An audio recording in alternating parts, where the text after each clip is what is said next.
அனைவருக்கும் என்னுடைய வணக்கம். இந்த வணக்கம் சொல்றதுக்கு ஏங்கய்யா திணறீங்க? நான் எங்க அம்மா திணறேன்? உங்களுக்கு திணற மாற தெரியுது.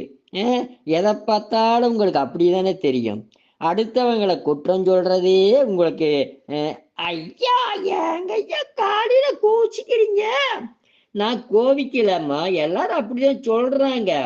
இப்ப பாருங்க, நமக்கு நோய் வர்றதுக்கு என்ன காரணம், டென்ஷனுக்கு என்ன காரணம் தெரியுங்களா?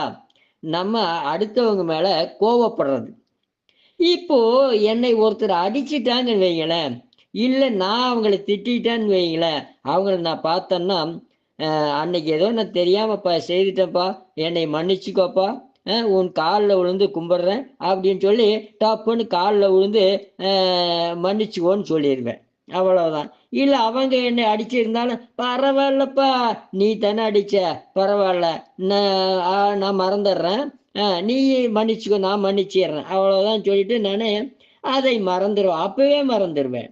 அதனால எனக்கு டென்ஷன் இருக்காது, கோபம் இருக்காது, எதுவுமே இருக்காது. நான் ஜாலியா இருப்பேன், சந்தோஷமா இருப்பேன். அது மாதிரி எல்லாரும் முதல்ல நம்ம மன்னிக்கணும். அவங்க செய்த தப்ப மறந்துட்டு மன்னிப்பு நம்ம ஏதாவது செய்தா மன்னிப்பு கேட்கணும், தப்பே கிடையாது. இதுல மன்னிச்சு விட்டேன்னு வைங்களேன், நமக்கு அன்னையோட முடிஞ்சுதுங்க. நல்ல வாழ்க்கை தாங்க, நல்லது தாங்க நமக்கு கிடைக்கும். இப்போ இந்த மன்னிப்பு மன்னிச்சுட்டுன்னு வைங்களேன், நமக்கு வியாதியே கிடையாது. அதுதான் மருந்து.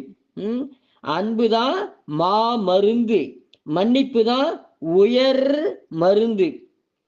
இந்த நன்றி நம்ம கொடுக்கணும் எல்லாத்துக்கும். பரவாயில்லப்பா, ரொம்ப ரொம்ப நன்றி உனக்கு, வாழ்க வளர்க உயர்க அப்படின்னு சொல்லிட்டு வணக்கம் சொல்லிட்டு நம்ம முடிக்கலாம். நாளைக்கு பார்க்கலாம்.